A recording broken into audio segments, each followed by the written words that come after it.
Então, estávamos a falar aqui do que é ser convencido do pecado, da justiça e do juízo.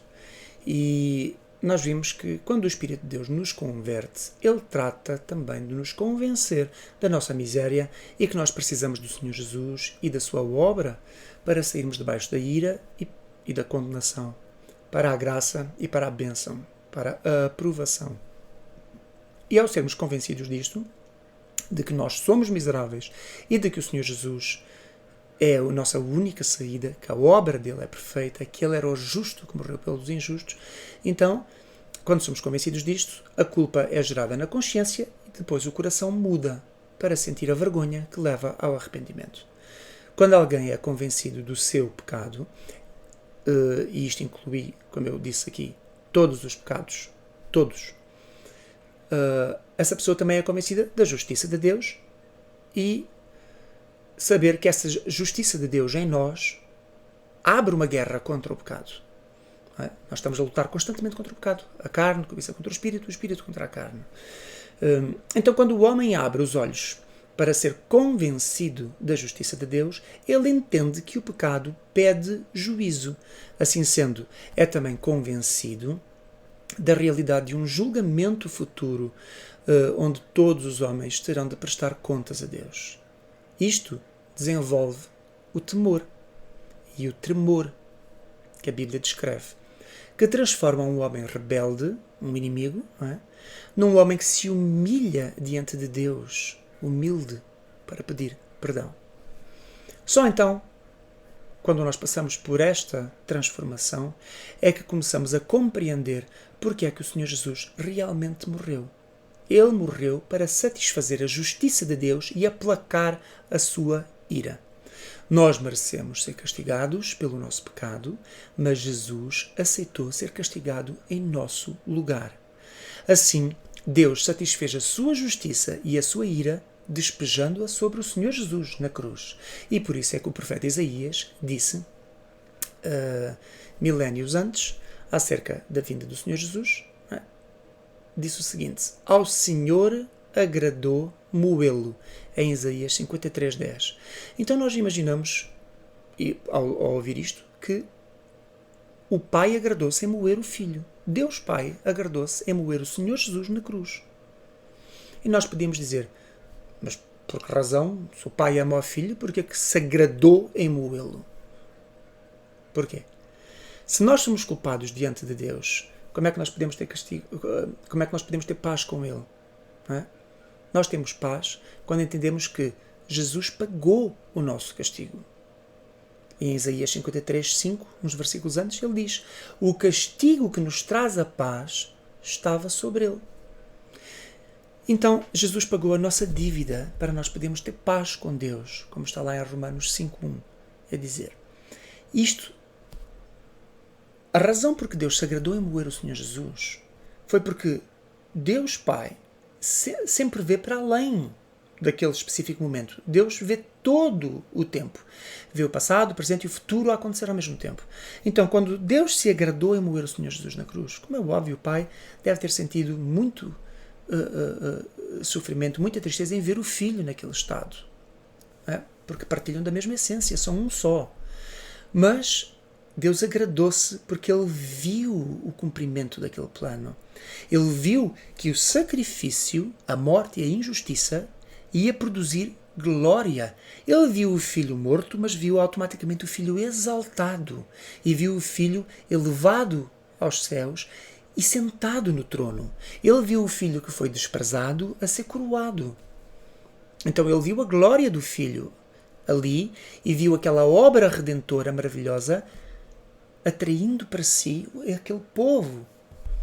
Viu nesta obra consumada, que envolveu, como é óbvio, sofrimento, dor, injustiça, afronta, humilhação, obediência do Filho, sujeição.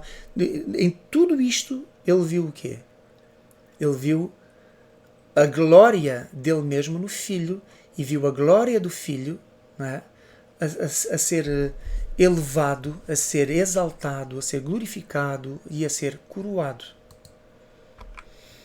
O Senhor Jesus em João 17, ele próprio também sabia do porquê que ele tinha que ir à cruz e qual era o objetivo de ir à cruz. E ele diz assim, esta passagem é maravilhosa. Chegou, não é? Jesus falou assim e disse, levantando os seus olhos ao céu, Pai, é chegada a hora. Glorifica o teu Filho, para que também o teu Filho te glorifique a ti. Assim como lhe deste poder sobre toda a carne, para que dê a vida eterna a todos quantos lhe deste. E a vida eterna é esta, que te conheçam a ti só, por o único Deus verdadeiro, e a Jesus Cristo, a quem enviaste, a falar dele mesmo.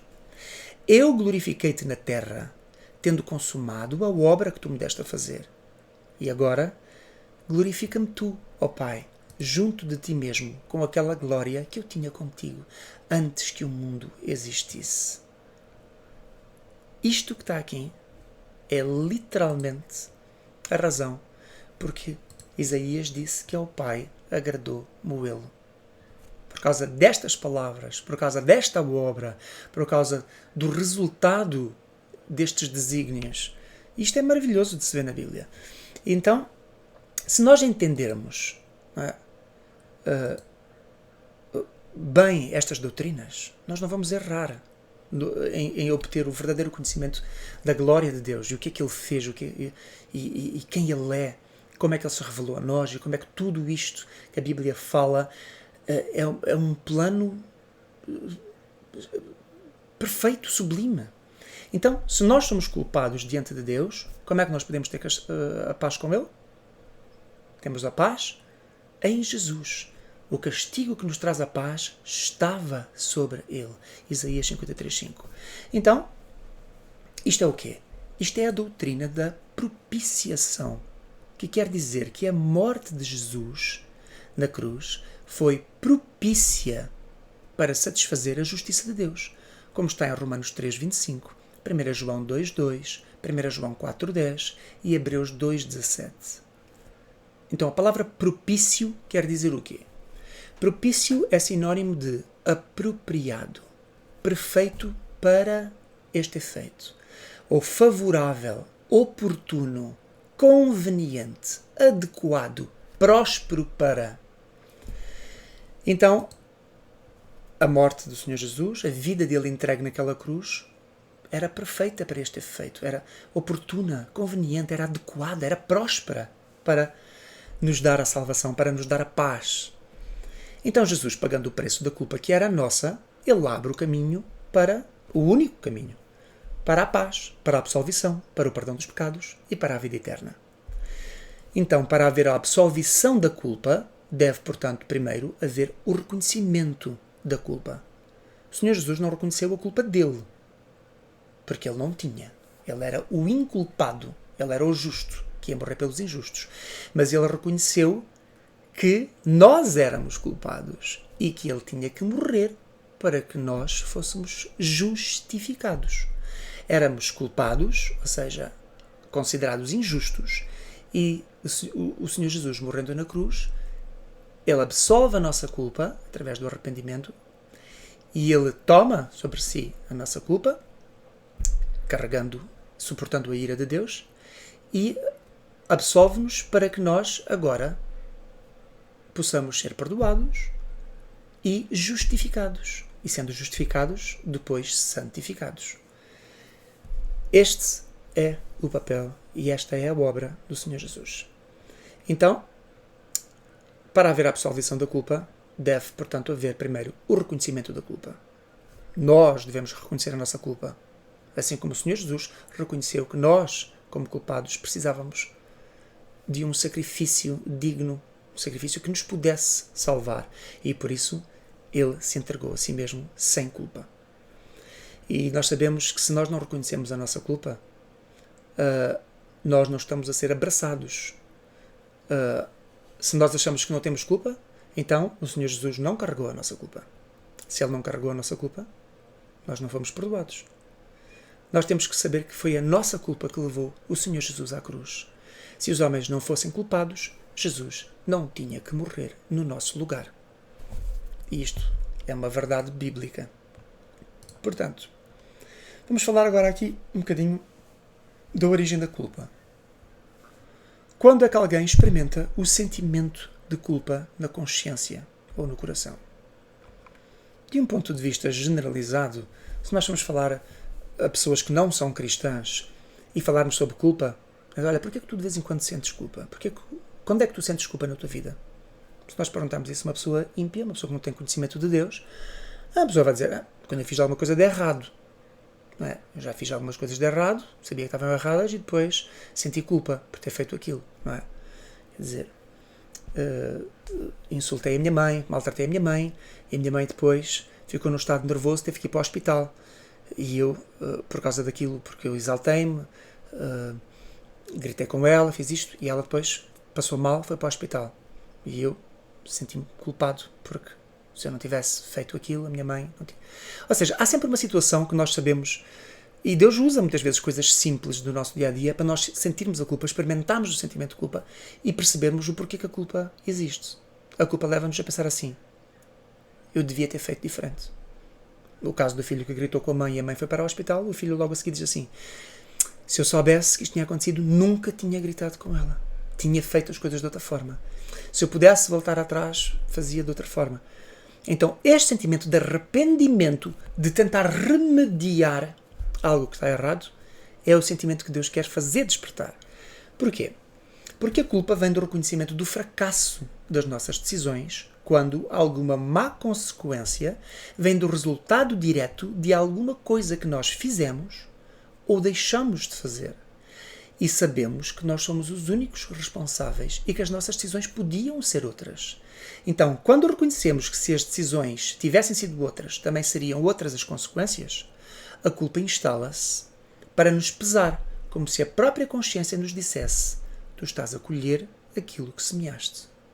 Mas, ao mesmo tempo, a culpa está a dizer: noutra circunstância que acontecer igual a esta, tu usa esta experiência para não agires da mesma forma e não colheres os mesmos frutos. Então, semeia coisas diferentes para colheres frutos diferentes. E este é o sentimento perfeito de uma pessoa que está apta e preparada a aprender com o erro, a aprender com a experiência e a aprender com a culpa. Então, a culpa tem uma finalidade e tem um propósito positivo, se for bem entendida, como é óbvio.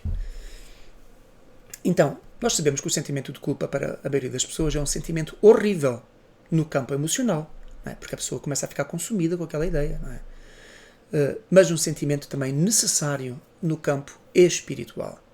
A culpa aponta para a acusação de Deus. E isto é a verdade que eu quero deixar aqui, gravada na mente de cada um que estiver a ouvir este estudo. A culpa aponta para a acusação de Deus. Deus tem o dedo apontado diretamente para nós em cada pecado, em cada rebelião, em cada anarquia, em cada má escolha com base no pecado. Sempre que nós andamos em caminhos confiando em nós mesmos e no nosso coração perverso, como está lá em Jeremias 17:9, Deus aponta o dedo como se dissesse em silêncio: sem mim, no fim de todas as tuas decisões, no fim de todos os teus caminhos, está a desgraça, está a morte. E eu já citei aqui no início deste estudo, na primeira parte, e vou citar outra vez, Provérbios 16:25 diz: há um caminho que parece direito ao homem, mas o seu fim são os caminhos de morte. E este caminho que está aqui a falar, que parece direito ao homem, são os caminhos em que o homem segue segundo a sua própria ideia. Para mim este é o caminho bom. Mas nós temos que ir à palavra de Deus e ao Espírito de Deus, para o Espírito e a palavra nos dizerem qual é o caminho. Porque se formos nós a dizermos qual é o caminho, há uma chance muito grande de nós estarmos a dizer que o caminho é bom quando o caminho não é. Isto é o que nós mais sabemos, por isso é que estamos sempre a errar e por isso é que depois inventaram aquela frase em latim, não é? Errare humanum est, errar é humano. Não é? Errar é humano, porquê? Porque a natureza humana está condenada a ver caminhos bons nos caminhos da morte, ver caminhos direitos nos caminhos tortos, não é? Ver coisas boas nas más escolhas. E, portanto, precisamos de Deus e do discernimento de Deus para termos uma uma inteligência que transcende essa limitação humana do nosso coração perverso. Portanto, nós, quando continuamos a olhar para a Bíblia, nós vemos que o Senhor Jesus disse em João 15:5 aos discípulos, quando está no contexto da parábola da videira verdadeira, que é o próprio Senhor Jesus, ele diz assim: sem mim nada podereis fazer. Então nós temos que entender que nós não podemos definir caminhos, traçar caminhos, validar caminhos, sem o Senhor Jesus na nossa mente e o Espírito de Deus no nosso coração, a convencer-nos do pecado, da justiça e do juízo. Sem esse discernimento espiritual que nos dá uma capacidade maior, não é, que o homem comum sem Deus não tem, para traçar caminhos e colher boas coisas daí. Nós somos aquilo que fazemos. Não é? Toda a gente sabe disto. Porque normalmente, e a própria Bíblia diz, não é? Pode a boa árvore dar bons frutos, ou a árvore má dar maus frutos? Pode a árvore boa dar maus frutos, ou a árvore má dar bons frutos? O que é que isso quer dizer? Não é? Qual é o valor simbólico que está por trás disto? Quando o Senhor Jesus, em Mateus 7, não é, fala sobre a árvore boa, a árvore má, e o contraste entre as duas árvores, ele está literalmente a dizer que a árvore boa é a árvore que está plantada nele. É o crente verdadeiro. É o crente que está firmado em Deus. A árvore má é a árvore que não tem raízes profundas. A árvore que simboliza o homem em si mesmo. Não é? E quando o Senhor Jesus diz assim, sem mim nada podereis fazer, em João 15:5, aqui o nada é nada de útil, nada de bom. Porque o homem pode fazer muitas coisas sem Deus. Muitas coisas más. Muitas coisas em pecado. Muitas coisas condenáveis. Ele pode fazer muitas coisas. Pode e fará. Portanto, quando o Senhor Jesus diz sem mim nada podereis fazer, é sem mim nada podereis fazer de bom, de útil, de validado. Não é? Porque a acusação de Deus não está somente naquilo que nós fazemos ou deixamos de fazer, mas igualmente também em quem nós somos, que nos leva a fazer aquilo que nós fazemos. E nós somos aquilo que fazemos, mas somos muito mais aquilo que nós fazemos para mudar aquilo que somos. E se o nosso desejo, então, não é a mudança, e a mudança para melhor, algo de profundamente errado está a acontecer na nossa consciência. Primeiro a nível espiritual, como é óbvio, e depois a nível emocional e psicológico também. Porque é Deus que dá o desejo de evolução, de aperfeiçoamento, de crescimento. E sem Ele não há nada destas coisas.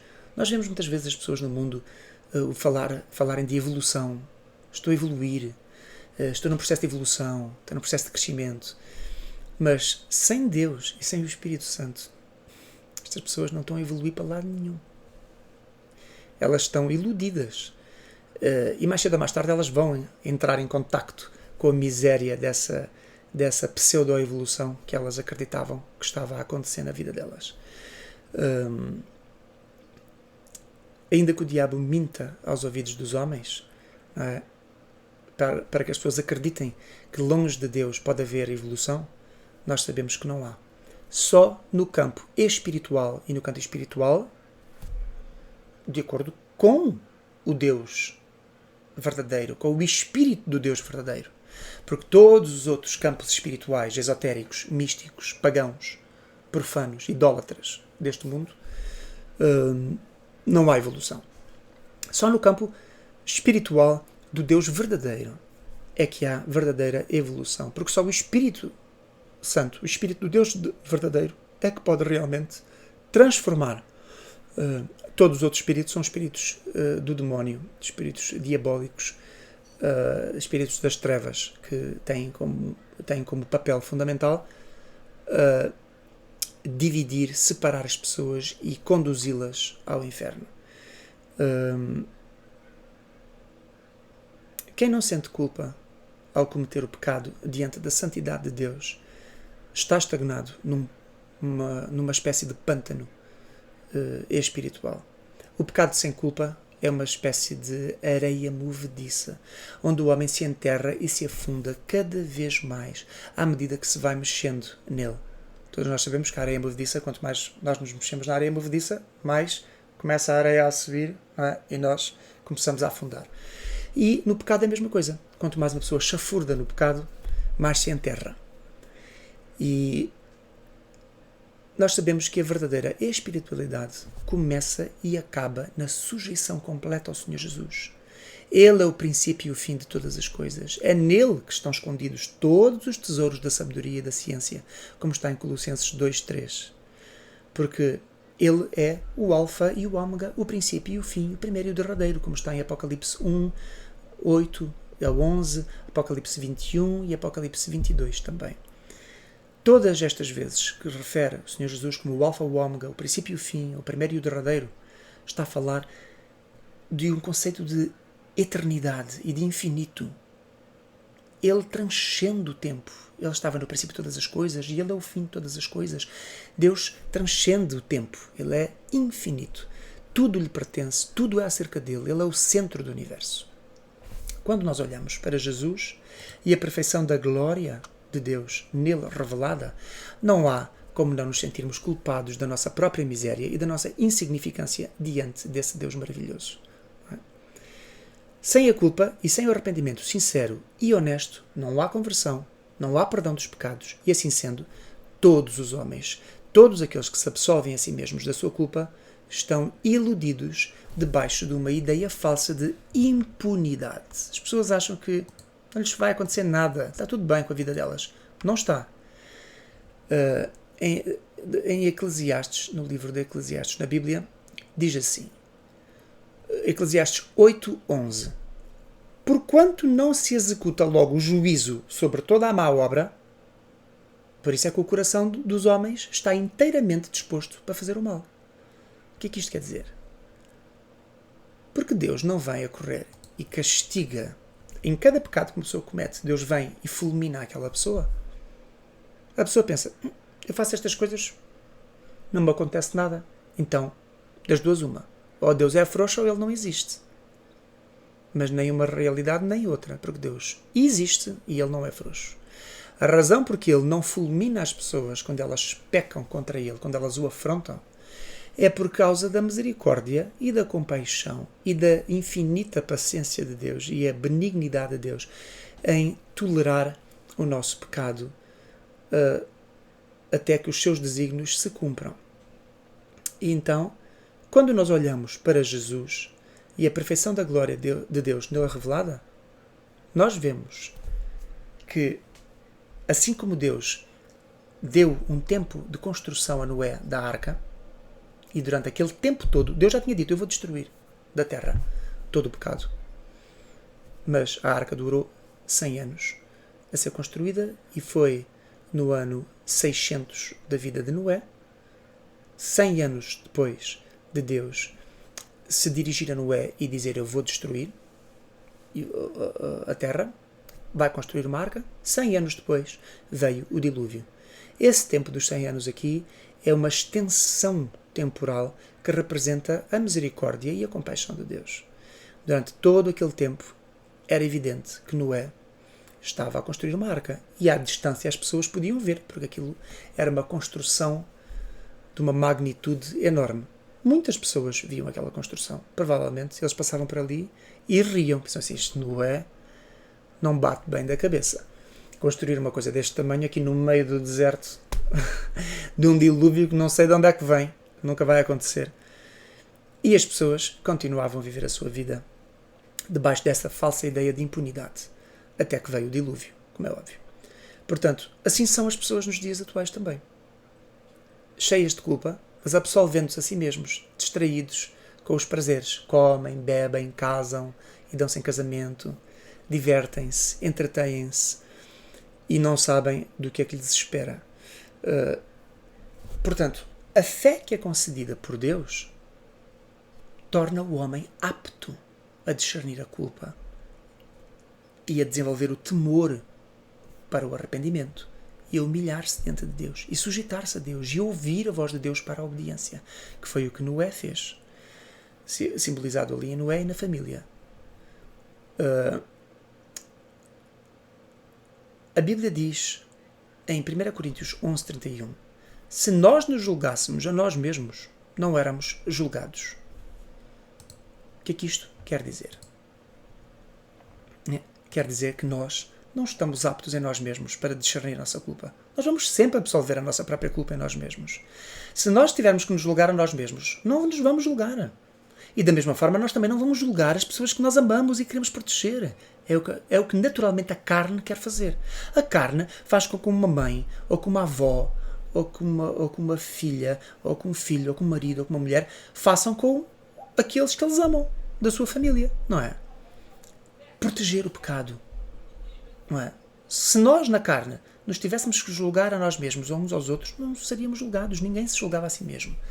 Mas é o Espírito de Deus que nos leva a julgar todas as coisas, que nos faz a julgarmos a nós mesmos, vermos, reconhecermos a culpa em nós e também a nós reconhecermos a culpa nas pessoas à nossa volta para podermos julgar segundo a reta justiça de Deus e dizermos, olha, isto que tu estás a fazer não é correto, é errado. Porque julgar, do ponto de vista bíblico, julgar não é julgar para condenar ninguém.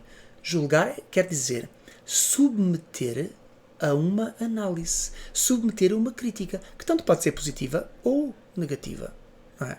Nós, quando estamos a julgar as coisas, nós estamos a pôr as coisas em escrutínio, nós estamos a examinar, estamos a provar as coisas para depois fazermos uma análise que resulta numa validação ou numa reprovação. É isto que nós fazemos. É isto que o Filho de Deus deve fazer. E nós sabemos que, portanto, temos que ter o Espírito de Deus, temos que reconhecer a autoridade de Deus e a reconhecer a nossa culpa e termos essa noção para que o Espírito de Deus em nós faça esse trabalho de realmente nos converter, realmente nos mostrar nessa culpa, ele transformar esse sentimento de culpa para um quebrantamento espiritual, para a conversão.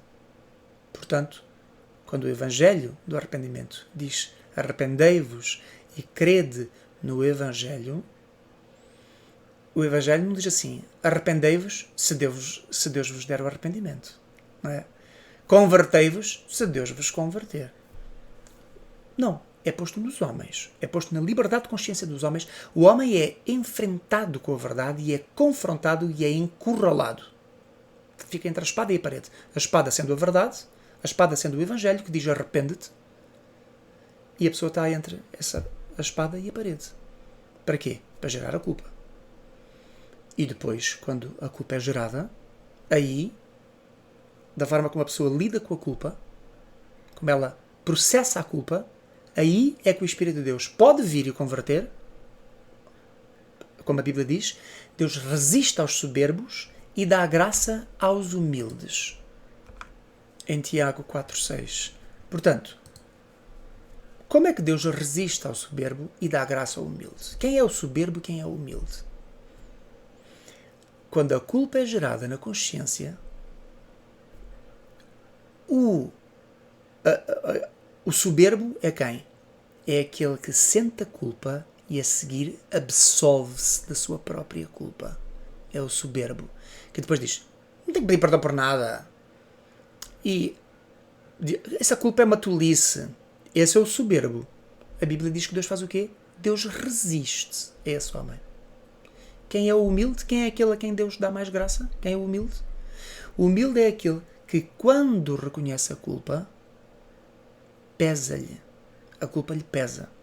E quando a culpa lhe pesa e há uma tristeza no reconhecimento da culpa, aí Deus não resiste. Deus dá a graça. Agora, como é que estas coisas funcionam de um ponto de vista invisível, ou seja, espiritual, porque ninguém está a ver estas coisas, ninguém está a ver a mente a trabalhar e o espírito a trabalhar na mente, ninguém está a ver como é que Deus trabalha, como é que Deus orquestra as coisas dele nos sentimentos, nas emoções humanas, ninguém sabe. Portanto, nós sabemos é que nós temos que apelar às pessoas a esse sentimento de culpa para que depois Deus se possa compadecer ou Deus possa não se compadecer. Não é? Se Ele quiser resistir, não é, ao soberbo, Ele resiste ao soberbo. Se Ele quiser dar graça ao humilde, Ele dá graça ao humilde. Como está lá em Romanos, eu compadecer-me-ei de quem me compadecer, e eu terei misericórdia de quem eu tiver misericórdia. Está lá bem explícito na passagem de Romanos 9. E ali nós vemos que é Deus que faz esse papel final. Mas qual é o nosso papel? O nosso papel é ouvir o arrependei-vos e crede no Evangelho. É ouvir a justiça de Deus condenar o pecado, condenar o erro no comportamento tanto nosso como dos outros. E a culpa sendo evidenciada, tanto em nós como nos outros. Tudo começa a partir do sentimento de culpa. E por isso não devemos fugir da culpa. Devemos abraçar a culpa. De um ponto de vista bíblico. Porque a culpa pode levar ao arrependimento. O absolver a culpa, o negar a culpa, não leva ninguém ao arrependimento. Mas a culpa, o sentimento de culpa recebido, pode levar as pessoas ao arrependimento. E nós, como não sabemos quem Deus vai conduzir ao arrependimento bíblico, à conversão, nós apelamos à culpa, apelamos à justiça de Deus, ao arrependimento. Esse é o nosso papel.